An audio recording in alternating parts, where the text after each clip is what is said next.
The biggest surprise in advanced fission is that the hardest part is not physics. The hardest part is turning nuclear plants into repeatable products under repeatable rules. Small modular reactors, or SMRs, are often described as smaller reactors. That framing misses the point. SMRs are really an industrialization bet. The value proposition lives or dies on factory fabrication, quality assurance, and fast, predictable site integration. If every project becomes a custom construction job again, the modular advantage evaporates. So the first high-impact finding is simple. Repeatability matters more than novelty. Success looks like the second unit, then the fifth, then the 20th, getting easier. That improvement has to come from the same design, the same evidence package, and the same manufacturing system. Otherwise, you are not compounding capability. You are just moving complexity around. A second finding follows immediately, and it is decisive for timelines. Licensing is not a late-stage compliance task. Licensing is a first-order system variable that shapes cost, schedule, and even the design itself. Design certification, construction approval, and site licensing all interact. Operator staffing assumptions interact too, especially when you place multiple modules on one site. In practical terms, regulators become part of the supply chain. If the review teams are small, overloaded, or forced to restart from scratch each time, the deployment curve flattens. Many strategies quietly assume that approval capacity will scale automatically. It will not. Serious programs treat regulator capacity as infrastructure, just like factories and grid interconnects. Now, consider the third finding, which is where optimism often becomes brittle. Multi-module plants promise lower operating costs because staffing can be shared. That only works if the safety case supports it. Human-system interface design becomes central here.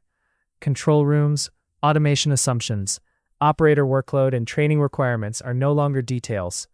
They are licensing critical evidence.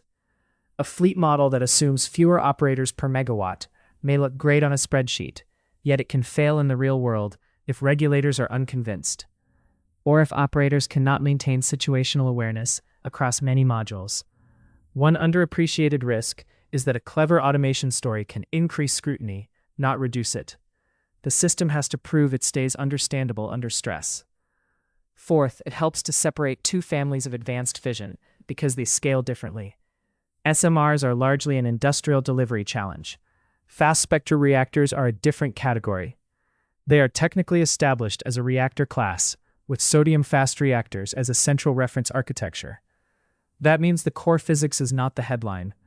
The constraints are in coolant behavior, materials, operations, and building a credible safety case. Sodium as a coolant changes the operational envelope. It brings different handling requirements, different inspection needs, and different assumptions about faults. Materials face radiation damage and activation over long periods. The engineering is real, and the institutional discipline has to match it. You can build a fast reactor. The harder question is whether you can operate it economically, reliably, and repeatedly. The fifth and most strategic finding is about closed fuel cycles. A closed fuel cycle is not just a better fuel recipe, it is an integrated stack of capabilities that must hold together for decades. Reactor design is only one piece. Fuel fabrication, separations and recycle, transport, safeguards, waste forms, accountancy, and long-duration institutional control all come with it. That coupling creates a different kind of risk. With a once-through-fuel approach, the main long tail is waste and decommissioning.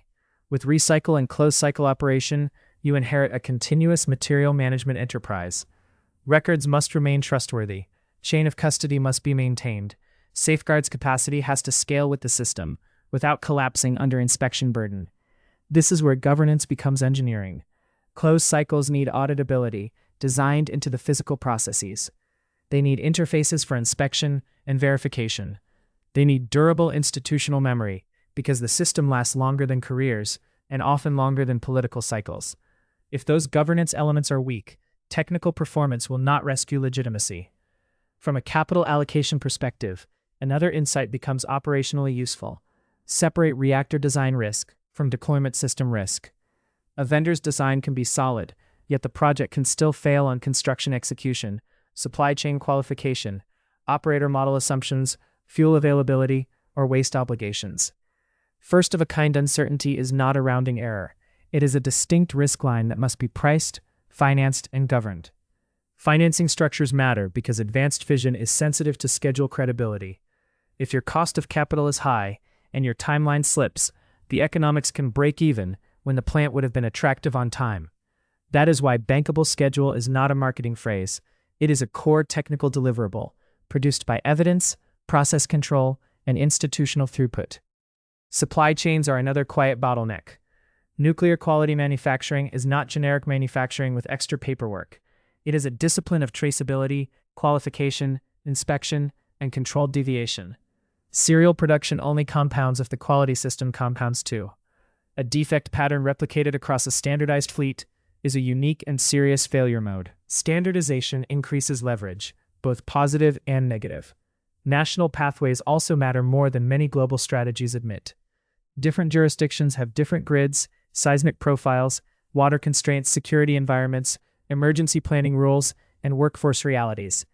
A design can be standardized, yet still require meaningful site-specific adaptation.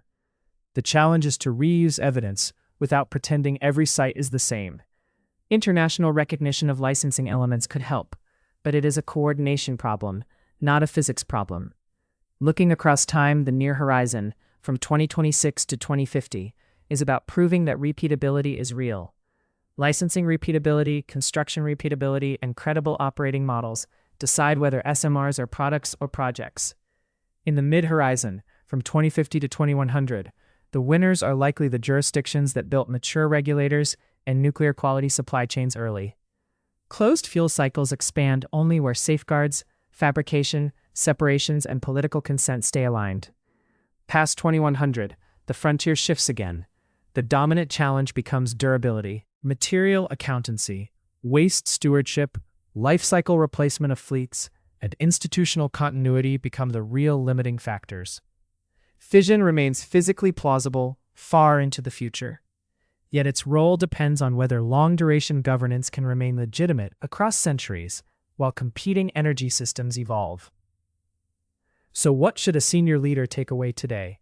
Treat advanced fission as a coupled infrastructure and governance program, and you change the odds of success. Treat it as a reactor procurement, and you mostly change the odds of disappointment. If there is one line to remember, it is this.